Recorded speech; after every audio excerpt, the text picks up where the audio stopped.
احتشام صاحب، ابھی تو یہ پہلا راؤنڈ ہے ڈیبیٹ کا. ابھی اس حوالے سے کہا جا رہا ہے کہ مزید راؤنڈ بھی متوقع ہیں.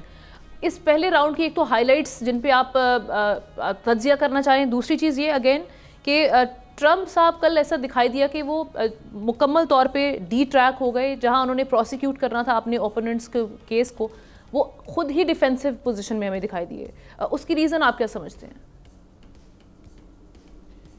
دیکھیں، ہم بڑے عرصے سے اس ڈیبیٹ کا انتظار تھا، اور آپ کو یاد ہے کہ جب ایک پہلی ڈیبیٹ ہوئی تھی جو بائیڈن کے ساتھ ٹرمپ کی، تو بہت ہی ڈیزاسٹرس جس کو کہنا چاہیے ثابت ہوئی تھی بائیڈن کے لیے، کیونکہ بڑے دباؤ کے ساتھ انہوں نے ٹیکل کیا تھا ٹرمپ نے ان کو. اس کے بعد بہت زیادہ کرٹیسزم ہوا تو ہی ہیڈ ٹو اسٹیپ ڈاؤن.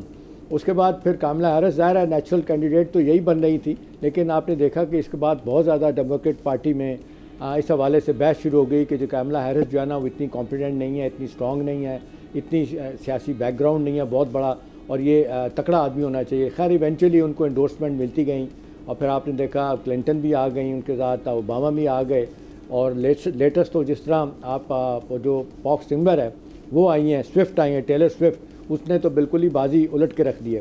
تو یہ ساری چیزیں دیکھنے کے بعد لوگوں کا خیال تھا کہ جی آج کی یہ جو ڈیبیٹ ہوگی جو کل رات کو ہوئی ہے، اس میں دیکھنا پڑے گا کہ جی کاملا ہیرس کہاں کھڑی ہیں اور پریزیڈنٹ ٹرمپ کہاں کھڑے ہیں.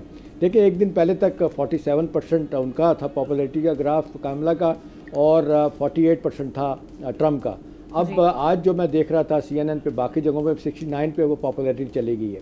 کچھ جگہوں پہ تو انہوں نے کہہ دیا کہ جی یہ تو ریفرینڈم جو ہے نا وہ ہو گیا اس کے حق میں. وال اسٹریٹ جرنل نے تو بڑا واضح طور پہ کہہ دیا جی Kamala Harris has won the debate. اسی طرح 2 ڈیبیٹس اور ہوں گی، اس میں کیا ہوتا ہے.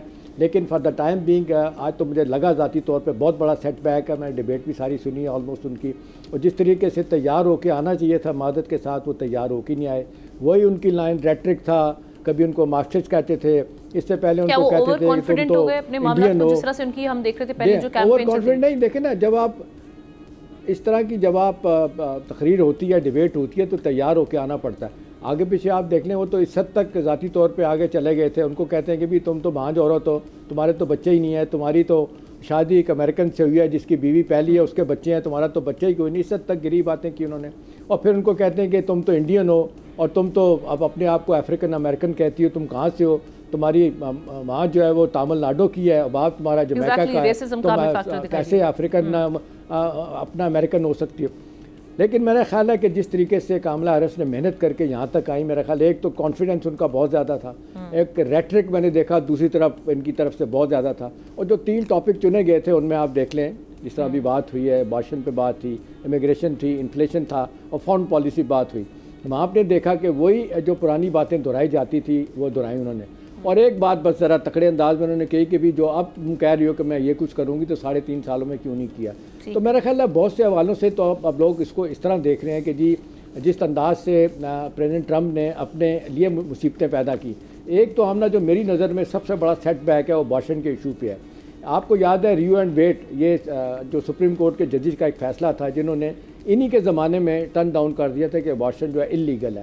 ابھی ان کو انہوں نے سپورٹ کرنا شروع کر دیا کیونکہ میجورٹی خواتین کی جو ہے نا وہ خلاف ہو گئی تھی ان کی اپنا ٹرمپ کے، تو انہیں اپنا اسٹینڈ چینج کرنا پڑا. اور اس کے بعد انہوں نے کابل کو کہا کہ تم آتے ہی پہلا کام کرو گے ابارشن بل پہ سائن کرو گے. انہوں نے کہا نہیں میں نہیں سائن کروں گا. تو ایک یہ سیٹ بیک ہے. دوسرا جو انہوں نے ایک بہت بڑی غلط بیانی کی جس کو بعد میں بہت لوگوں نے انہوں نے یہ کہا کہ جی وہ جو ہیٹی کے امیگرینٹس ہیں وہ کتے بلیاں کھا رہے ہیں اوہایو میں، اس کو انہوں نے ماڈریٹر جو دونوں تھے انہوں نے کہا جی غلط ہے، آپ کا کلیم ٹھیک نہیں. امپورٹنٹ بات سب سے زیادہ ہے کہ آپ دیکھیں 283 ملین فالوور ہیں انسٹاگرام پہ ٹیلر سوئفٹ کے، اور آپ دیکھ لیں کہ یہ تقریباً آپ جتنے بنتے ہیں یہ 25 کروڑ لوگ بنتے ہیں، اور دوسری طرف جو آبادی ہے امریکہ کی 37.5 کروڑ ہے. ٹھیک ہے نا. اب یہ 25 کروڑ میں سے بھی کہ 4-5 کروڑ بھی چلے جاتے ہیں سپورٹ کرنے کاملا ہیرس کو، تو میرا خیال ہے ان کا تو معاملہ جیتنے کا ہو گیا. آخری بات یہ ہے کہ پاکستان کے حوالے سے کیا امپورٹنٹ ہے، کون جیتے گا. دیکھیں ڈیموکریٹ ٹریڈیشنلی پاکستان کے خلاف رہے ہیں، ریپبلکن پاکستان کے جگہوں میں رہے ہیں، اور آپ نے دیکھا ٹرمپ جو بھی ہیں وہ کہہ چکے ہیں میں کشمیر پہ ثالثی کراؤں گا، اور اس حوالے سے مودی صاحب درمیان سے بھاگ گئے تھے. اب دیکھنا یہی کہ پالیسی چینج ہوگی، جو کریم ہو، مڈل ایسٹ ہو. لیکن مجھے آج کی اس بحث کے بعد لگتا ہے کہ ٹرمپ کے چانسز جیتنے کے اب کم ہیں. جی بالکل. سبسکرائب کریں اور بیل دبائیں تاکہ کوئی خبر رہ نہ جائے.